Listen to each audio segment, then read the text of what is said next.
Phát triển tiếp quay ra. Cố lên, cố lên.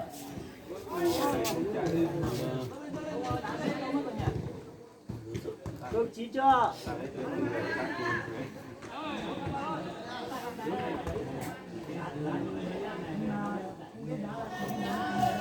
Cho nó chạy đi cho nó mệt chán đi. Đăng được cơ. Hai phải cho nó chạy thoải mái. Để chắc.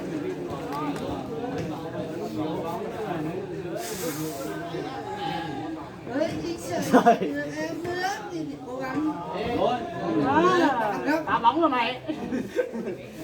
Cố Rộn lên, rộn lên.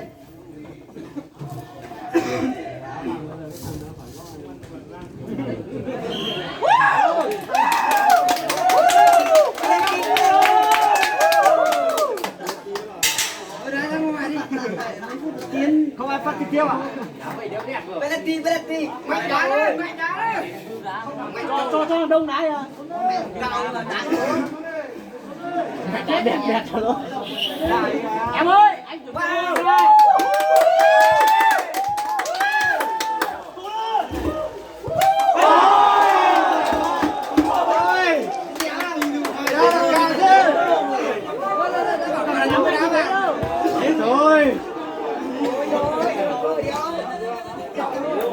Không sao, vẫn được sai.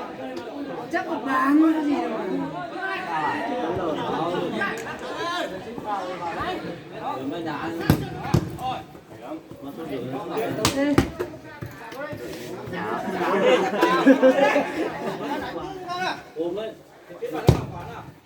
ui sao Đi vào anh ạ. lên cho nó đi xung quanh luôn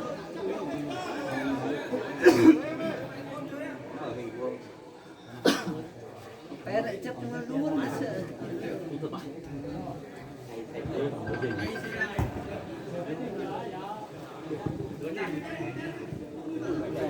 Tìm người tốt nhờ.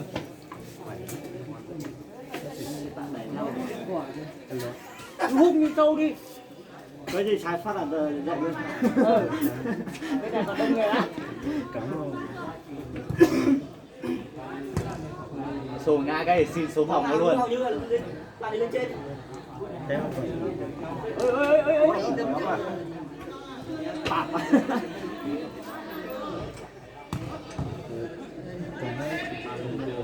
Chưa. Còn penalty tiếc quá. Đúng rồi, con tiếc. Ơi vào đi. ở đây ông chạy lên đoán vào Chờ.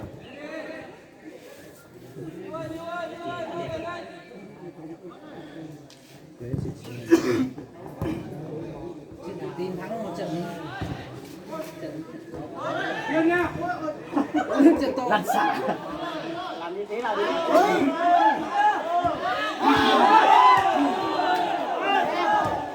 Được. đẹp bé lắm Chơi luôn nhá. Ôi rồi. Thì vào đi, thì vào đi.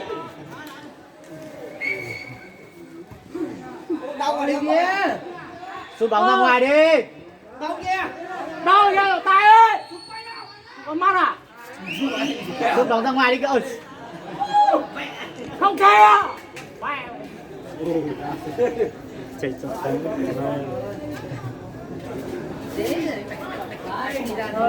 Anh nói nhảy vào bỏ cứu chúng ta ra. Sao đây? Nó lao rồi kìa. Hết xoa.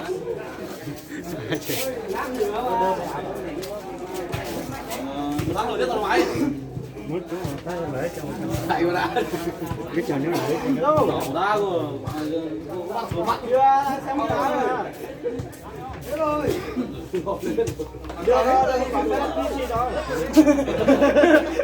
Đâu có penalty rồi. Chấm cơm đâu? Lúc về không vào tiêu chấm cơm đâu. Các phép gì thầy vào đây mà. Đây đâu ở đây của bố này.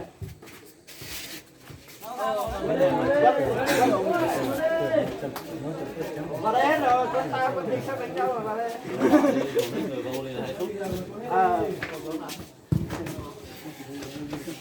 Đang ở đâu anh, ở đâu rồi? Anh ở đâu? Mấy phát bắn chim rồi. Không biết đủ. Đang ở đâu? Là rượu chè à? Chỗ này như này chơi đó.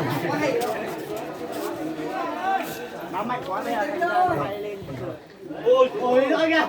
Anh với ai ở đây? Anh bắn ra ngoài này chắn đời nhỉ. Với ai ở đây? Khá quá nhỉ? Mang về là lấy đâu rồi? Ôi, đây kìa. Ui rồi mẹ Trần cao thế, trọng tài bắt kiểu gì đấy. Mang cái đâu ấy?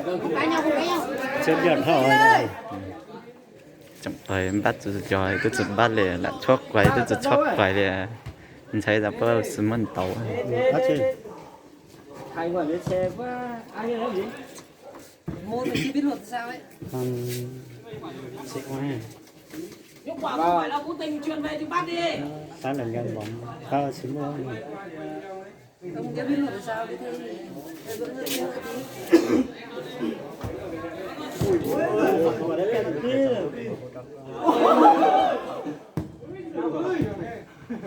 Chạm tay rồi. Để cái ông kia về khỏi đây kính ra. Máy của kia mà không thổi.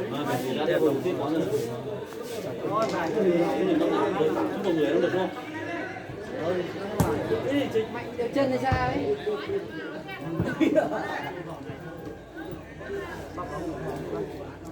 Một cái ca như đặng văn lâm đó.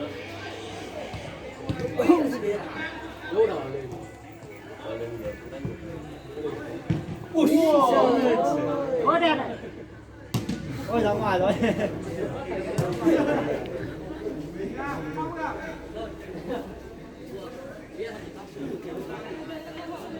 Mình đang gặp xe máy đây, xe 6 à? Này lúc điện. Tưởng xe 6 thì cái ông thầy ông cổ vũ.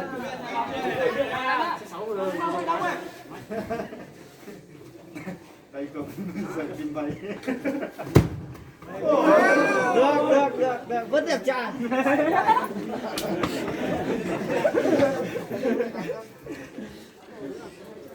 Sao đá sân mày nói thấy tâm lý lắm nè.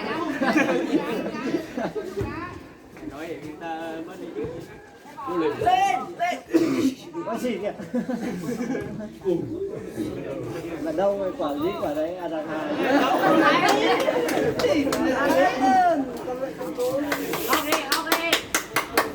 Góc kìa. Đá thằng này cho thằng Đức còn đá được cho Đức nhỉ. Đá vào đá sút ra ngoài hết. Bao cái rồi. Một cái đảo một cái chân. Tiếp tục. Thành công. Mẹ nhà ông Diệu quan tâm quân trực tiếp đã lùn thật. Thành gì đi.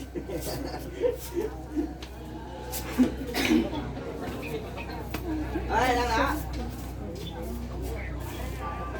Không. Xin một quả pen rồi.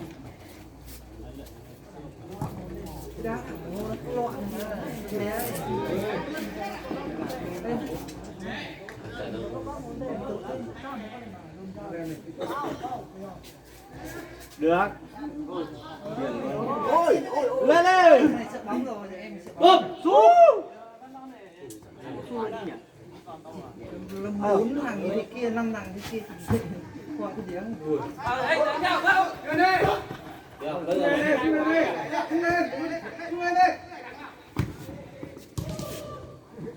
Trần thế vậy ở đông thế nhỉ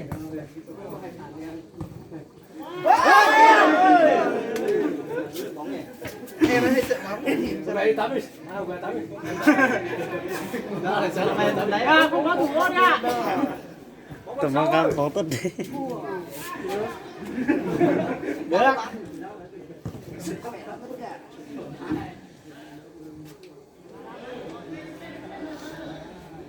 tí vào bao phát đạp chưa không có quen không là mẹ đâu để ra đâu chơi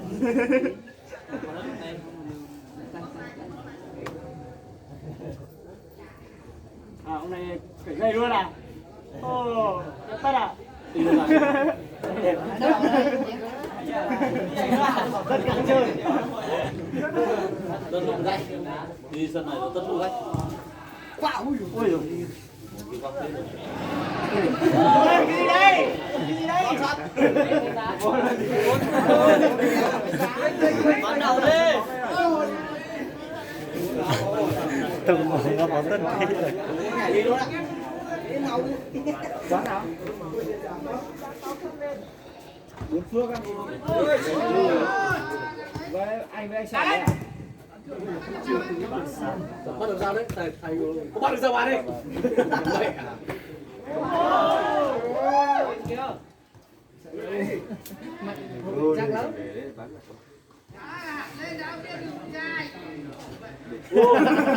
chơi tao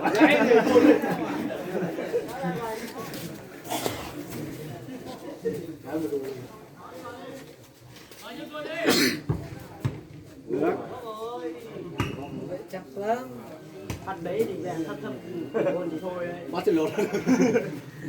cao cao giáo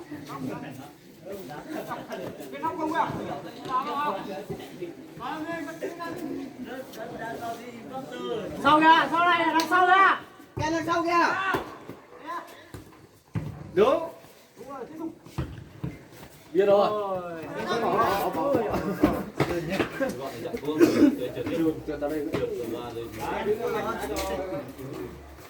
thua là thua thế nào được Rồi bạn được. Ui, thắng một đứa.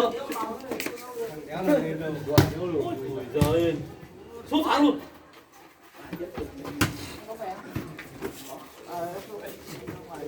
ta lên đừng đá này đấy thẳng cặp biết phát đầu kia luôn Ui trời ơi. chuyện chuẩn Điều là điều. chưa thôi lao ơi để chuẩn luôn đúng không lên lên lên đúng là tiếp ngay Ôi trời ơi, từng bóng.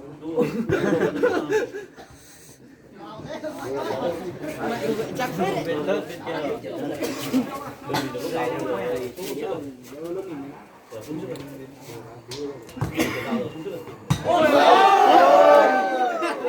vai trời nó phú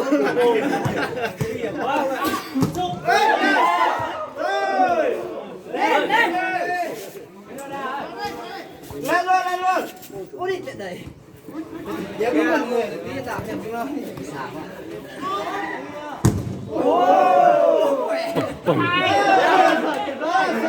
không phải gặp chịu bạn thôi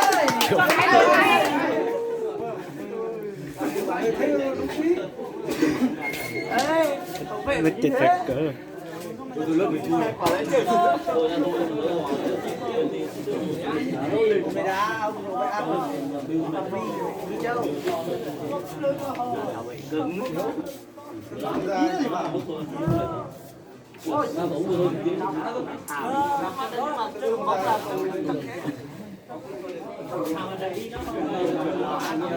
ngồi đi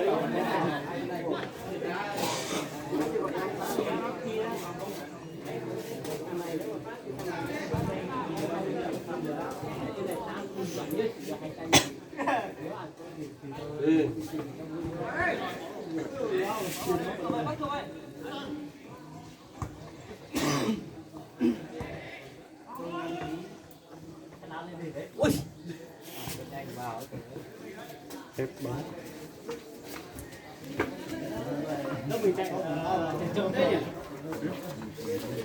đâu ăn dừa đấy. Trước khi đá bóng muốn nhầm 2 con mì tôm, 4 quả trứng vịt lộn, sao chạy nhanh được, tí nó tiêu chạy nhanh. Giờ chở tiêu hết.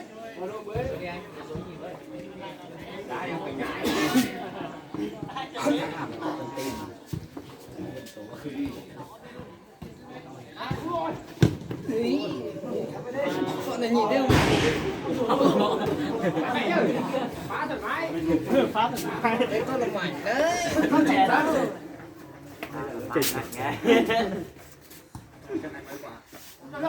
Nhưng mình đòn bật số lớn nhất thôi. Bên nhật Lớn nhất thì họ. nhật thì tôiจะมาchơiเลยนะ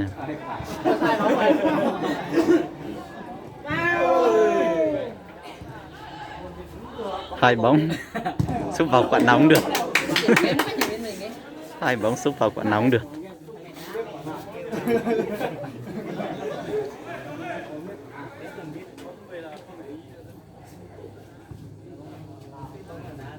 Ông ấy ông 375 nhé một phao. 375.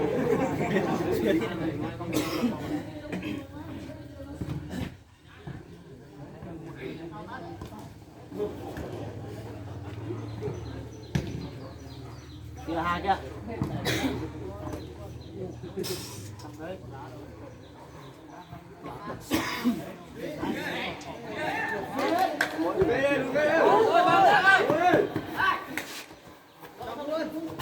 Mạnh thì xong hết. Mạnh chân khuỷu tốt phết đấy nhỉ. Là ra châu Phi được thôi. Chưa qua được lão phát nào đâu mà khiêu được hết. Chân bé mà dài. Làm nửa trái á. Để được thêm một ông như ông Mạnh nữa. Chết từ máu ở trong nồng độ cồn nó máu quá nhiều này. Vui rồi vào.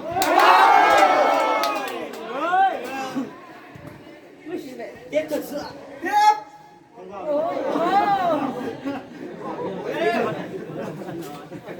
Được khóa chân rồi.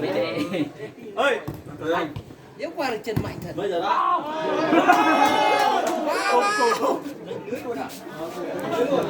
Nó cái đéo rồi. Mày nó bẩn. Thủ môn này không ăn thua nào? Thủ môn không được rồi. Chứ bảo thủ môn này đang ngồi trong tôi về. Bóng rồi. Tâm lý không biết một tâm lý không bình thường là tâm lý. Làm gì có chân.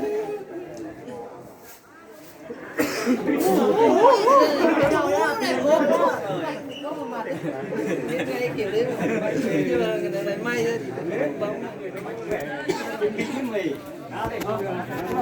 Chân dạng của ốp rồi.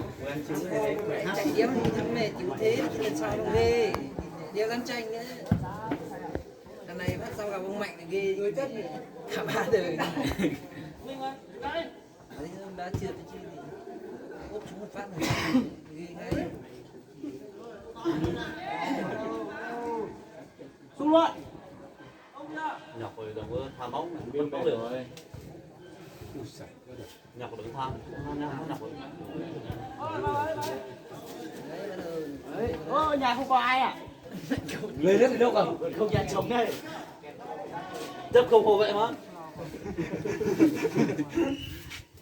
Kèm là nó tác luôn. Hết giờ chưa? Chắc cũng gần hết giờ rồi. Bao nhiêu phút rồi? Từ 6 đến 30 phút. 30 phút. Không nhưng mà nãy bây giờ mới đã 15, 34. 20 phút rồi. 5 phút nữa thôi, hết nhiều đấy. Ui! Ui! Bố phải trượt chân của đấy thì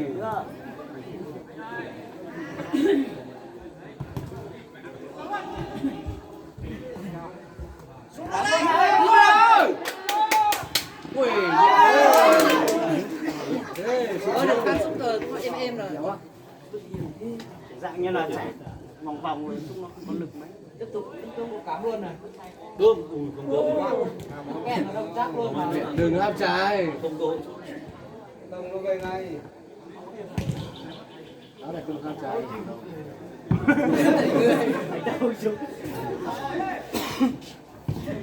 Ui!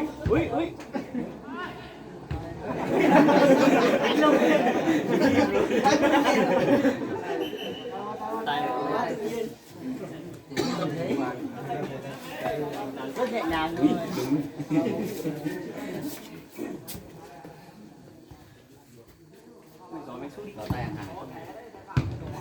Bạn trong đầu ấy, cao thủ chưa? Rất mạnh này. Ui ui ê chạy qua hết gì chạy qua 3-4 thằng view mẹ nó thay view thôi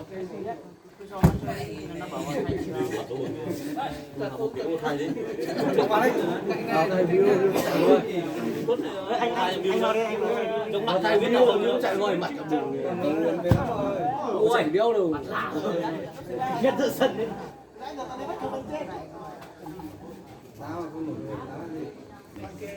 Con mình còn chạy người ăn cứ. Sao quá được này.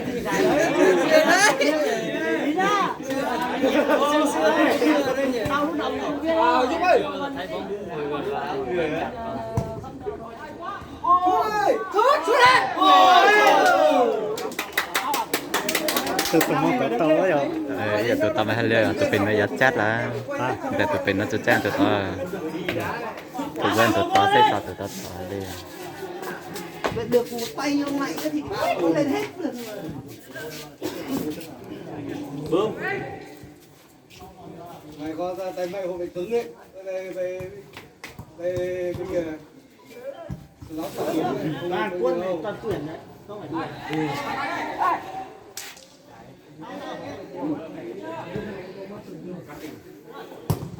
nào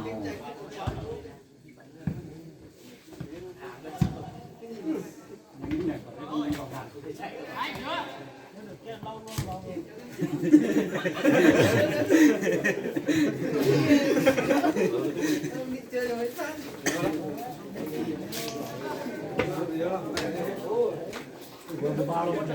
Bên đó là đâu lúc về lúc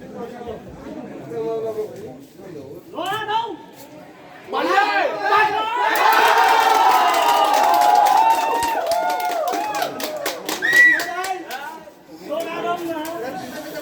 bây giờ anh đi đá đấy bây giờ mình vào mình đâu anh còn sao nào ôi người ra kia cái gì không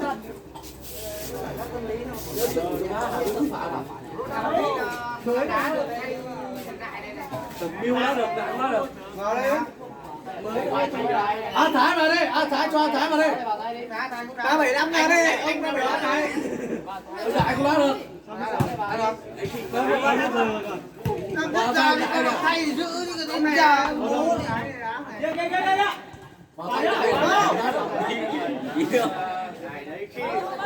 không có thủ môn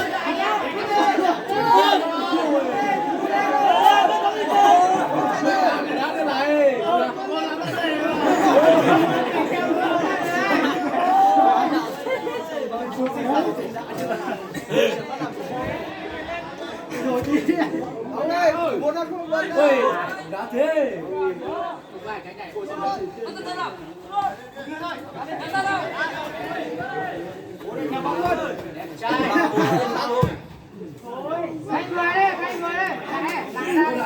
Tụi mình thỏ thêm pha sẵn luôn.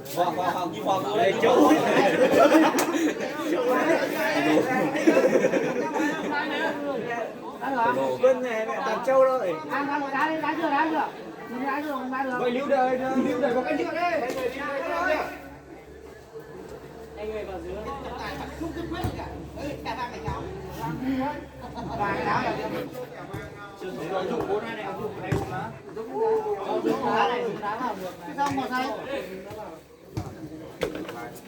hai gì mẹ lôi một cái xong rồi hai nó được rồi đó.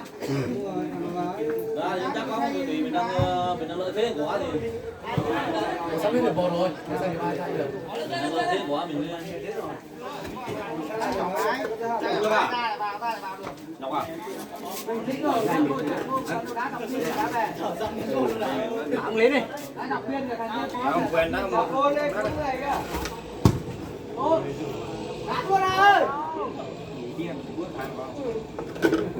mẹ nó vào mặt quả không chịu được